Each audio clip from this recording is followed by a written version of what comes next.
பிரேமுக்கும் மழைக்கு ஒரு பயங்கரமான சம்பந்தம் இருக்கு. தொப்பமா நினைஞ்சு வந்து தான் இந்த ரிவ்யூ பண்ணிட்டு இருக்கேன். மெய்யழகன் அப்படின்ற அந்த அந்த வார்த்தை வந்து படத்தோட கடைசி ஷாட்ல தான் சொல்லப்படுது. கடைசிக்கு முந்தின ஷாட்னு வச்சுக்கலாமே. அப்பதான் சொல்லப்படுது. பிரேமோட படங்கள் 2 படம் தானே ஆக்சுவலா டிஓபியா வேலை பார்த்துருக்கலாம். என்ன ஒரு தாக்கத்தை ஏற்படுத்துதுன்னா, நம்ம எல்லாரும் நம்ம ரூட்ஸுக்கு போயிடுறோம். அந்த எலிமெண்ட் ஆஃப் நாஸ்டால்ஜியா கிக்ஸ்ன்ற மாதிரி சென்னையில் வேலை பார்க்குற பாதி பேர், முக்கால்வாசி பேர் வந்து பொழப்புக்கு வேற ஊர்லேருந்து இங்கே வந்தவங்க தானே. எல்லாருக்குமே வந்து தன்னோட அந்த சொந்த ஊர், அந்த சொந்த தெரு, அந்த ஊர் கோயில், திருவிழா, அந்த சம்மர் வெக்கேஷனு, அந்த நண்பர்கள், இன்னும் கில்லிதாண்டு, பாண்டி, என்னெல்லாமோ ஞாபகம் வருதுங்க அப்படியே படப்படன்னு. ஏன்னா ஒரு படம் அப்படின்னாலே வந்து பல காரணங்களுக்காக பண்ணப்படுது. ஒன்று வந்து அந்த டைரக்டர்கிட்ட ஒரு டேலண்ட், இன்னும் ஒரு கதையை சொல்லி ஆகணுன்ற ஒரு கட்டாய நிலைக்கு தள்ளப்பட்டு அதுக்கப்புறம் படம் பண்ணுறதுன்றது ஒன்று இருக்குது. ஸோ வேறு வேறு காரணங்களுக்காக படம் பண்ணப்படுதில்ல. பட் கார்த்தி அவர்களை எங்கே எப்படி ஸ்டார்ட் பண்ணுறதுனே தெரில. பொன்னியின் செல்வனில் அவ்வளோ பெரிய கான்வாஸ்க்கு நடுவில், அவ்வளோ பெரிய செட்டப்புக்கு நடுவில் அவர் நடித்ததெல்லாம் ஓகே. பட் இங்கே கரிகாலனை பற்றியும் சோரசேலனை பற்றியும் பேசுகிறாரு. அந்த போர் அப்படியே ஒரு பெரிய டைலாக் ட்ரிவன் ஃபிலிம் தான் இது. அதில் ஒரு முக்கியமான சீக்வன்ஸில் அப்படியே ஆத்தோரத்தில் அழகாக லேண்டன் லைட் வச்சுக்கிட்டு 2 பேரும் வந்து மண்பானையில் கூலிங் பியர் ஊற்றி குடிச்சிக்கிட்டு இருக்காங்க. அப்படி ஒரு செட்டப்பில் வந்து கார்த்தி அவர்கள் வந்து ஒரு மோனோலாக் போகுது அப்படியே உள்ள. அது அவரோட கேரக்டரை கன்சைஸ் பண்ணி காமிக்குது. பொதுவாக படங்களில் வந்து இவர் தாங்க மெய்யழகன் அப்படின்னு ஒரு ஃபார்மேட்லாம் இருந்துச்சுல, அதெல்லாம் தாண்டி அந்த கேரக்டரோட பேர் என்னன்னு தெரிஞ்சுக்கிறதுல அருளுக்கு ஒரு ஆர்வம். ஒரு சைக்கிள், ஒரு சாதா சைக்கிள் இல்லை சைக்கிள், பல பேர் வாழ்க்கையை மாற்றின ஆரம்பகாலத்தில் நான் என்னோட ஃபேமிலியிலலாம் வந்து ரொம்ப கஷ்டப்பட்ட காலங்கள் இருக்குல்ல, அப்போலாம் அந்த சைக்கிள்ன்ற வந்து ஒரு பெரிய லக்ஸரி. அது ஒரு லைஃபே மாற்றும். அது வாடகை சைக்கிள் கேள்விப்பட்டிருப்பீங்களா? இன்ஃபேக்ட் எம்ஜிஆர் பீரியடில் தான் வந்து சைக்கிளுக்கு லைசன்ஸ் வேணான்னு அவர் தான் மாற்றினாராம். அந்த அப்படியே இந்த லைட் அடிக்கும். ஏன் அந்த சைக்கிளை பற்றி நான் இவ்வளோ நேரம் பேசுகிறேன்னா, அந்த படத்துக்கு அந்த சைக்கிளுக்கும் அவ்வளோ பெரிய ஒரு சம்பந்தம் இருக்குது. என்ன 3 ஆக்ட் ஸ்ட்ரக்சரு, என்ன வந்து யூனோ என்ன சொல்கிறது, இந்த சேஃப்டி இன்செட்டு, அதுக்கப்புறம் வந்து செகண்டரி டெர்ஷரி லேயர்ஸு, அதாவது அவ்வளோ கான்ஷியஸாக படம் பண்ணுவாங்க. Sometimes you don't have to blame them. But ஐயோ விறுவிறுப்பாக கொண்டு போனோம், ஐயோ இங்கே லேக் அடிக்குது, ஐயோ இந்த லேகையே அழகாக்க முடியுமா?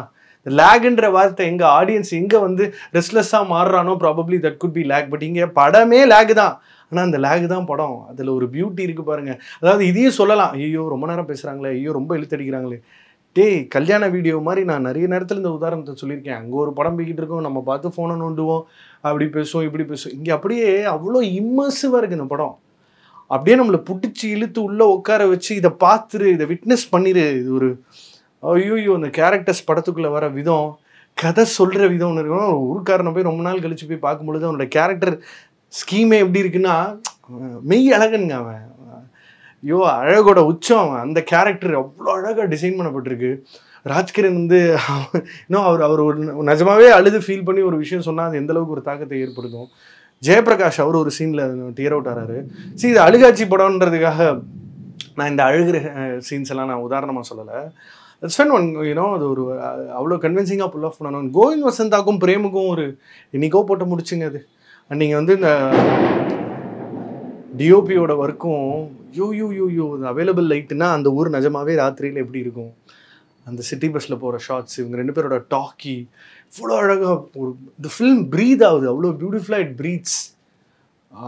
எங்கேயுமே வந்து போட்டு ஷார்ப்பாக கட் பண்ணுறேன், அது பண்ணுறேன், இது பண்ணுறேன். அஃப்கோர்ஸ் இந்த படம் ஒரு ஸ்பெசிஃபிக் லாங்குவேஜ், அதுக்குன்னு ஒரு ட்ரீட்மெண்ட், அதுக்குன்னு ஒரு பாணி. பட் கார்த்தியோட performance and mister Arvind Swamy, the macho man, the chocolate boy, the amazing Arvind Swamy, அவரோட அந்த பேரிடோன் வாய்ஸும் அவர் டியர் அவுட் ஆகிற விதமும், கதையில் எவ்வளோ அழகாக என்னென்ன நுணுக்கங்கள்லாம் இருக்குதுன்னு பார்த்தீங்கன்னா, அந்த கதாபாத்திரம் இன்ட்ரடியூஸ் ஆகிற விதம், 2 கதாபாத்திரமும் பேசிக்கிற விதம், இவங்க ஃபேமிலிக்குள்ளே இருக்கிற லேயர்ஸு, கார்த்தி அவர்கள் குறிப்பாக அந்த லாஸ்ட் ஆக்ட் ஆஃப் த ஃபில்மே ஒரு கிளைமேக்ஸ்க்கு அப்புறம்னு கூட சொல்லலாம். அந்த மாதிரி ரோலிங் கிரெடிட்ஸ்க்கு முன்னாடி வர ஒரு முக்கியமான சீனில் 2 பேரும் ஃபோனில் தான் பேசிக்கிறாங்க.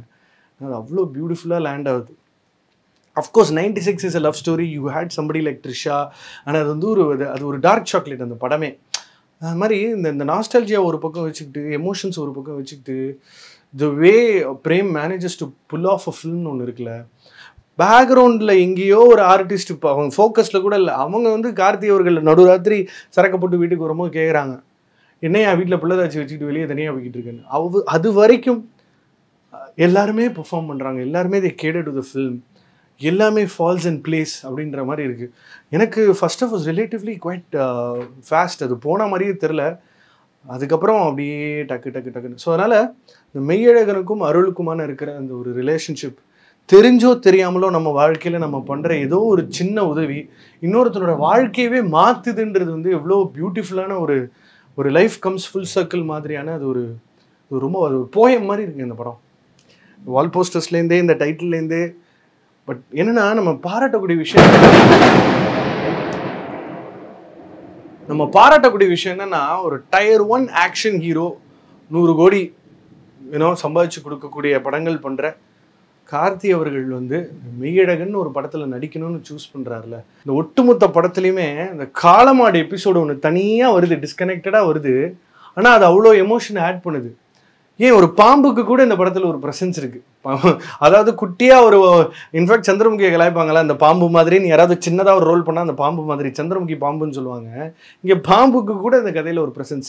ஸ்ரீதிவ்யா அவங்களையே இந்த கதாபாத்திரத்துக்கு சூஸ் பண்ணணும்னா நிஜத்துலேயே அவங்கக்கிட்ட ஒரு பியோர் இன்னசென்ஸ் ஒன்று இருக்கும்.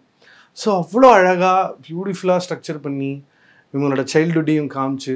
அண்ட் எனக்கு ரொம்ப பிடிச்சது என்னென்னா, அந்த கான்வர்சேஷனல் ஃபிலிமில் அப்போ அங்கே என்ன டைலாக் வருதோ அதுக்கு ஏற்ற கதையில் வேற ஒரு திருப்புமுனை வருதுல, தட் இஸ் ஜஸ்ட் பிரில்லியன்ஸ்.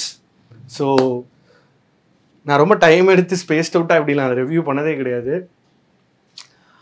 படங்கள் நம்ம எதுக்கு என்டர்டெயின்மெண்ட்டுக்கு பார்க்குறோம், yes that's all there. But சில படங்கள் நிஜமாவே நம்மளை டச் பண்ணும், நம்மளை ஃபீல் பண்ண வைக்கும், நம்மளை நிறைய விஷயங்களை உணர வைக்கும், பியூட்டி ஆஃப் லைஃப்பை உணர்த்தும் அது. அதுவும் பர்டிகுலர்லி சிட்டியில் வளர்ந்துட்டு இருக்கிற நம்மலாம் வந்து எந்த அளவுக்கு நம்மளோட ரூட்ஸை மிஸ் பண்ணுறோன்றத படம் ஒரு பெரிய உதாரணம். படம் முடிஞ்ச உடனேவே பல பேர் வந்து உடனே இல்லை போய் ஊருக்கு கோயிலுக்கு போகணும், திருவிழாக்கு போகணும், சும்மாவாச்சு ஊருக்கு போய் பார்த்துட்டு வரணும் அப்படின்னு நம்ம லைஃப்னு தோண வைக்கும். அப்படிப்பட்ட ஒரு படமாக லைட்டாக கொஞ்சம் பயம் இருந்துச்சு. ஐயோ 96 மாதிரி எங்கேயாவது பயங்கரமாக ஏதாவது ஒரு பிட்டர் ஸ்வீட் எண்டிங் கொடுத்துருவாரோ, லைட்டாக லில்ட்டிங்காக இருக்குமோ, மனசை வருடிருமோ அப்படின்னு. But congrats to Surya and Jyotika and of course Mr. 2D Raja for producing a film like this. ஏன்னா பிரேம் நம்ம பாதுகாக்கப்பட வேண்டிய ஒரு director. So the more films Prem makes, the more we will get to experience இந்த மாதிரியான divinity ன்னு தான் நான் சொல்லுவேன். இதுக்கப்புறம் பார்க்கணுமா வேணாமான்றது நீங்கள் முடிவு பண்ணிக்கோங்க.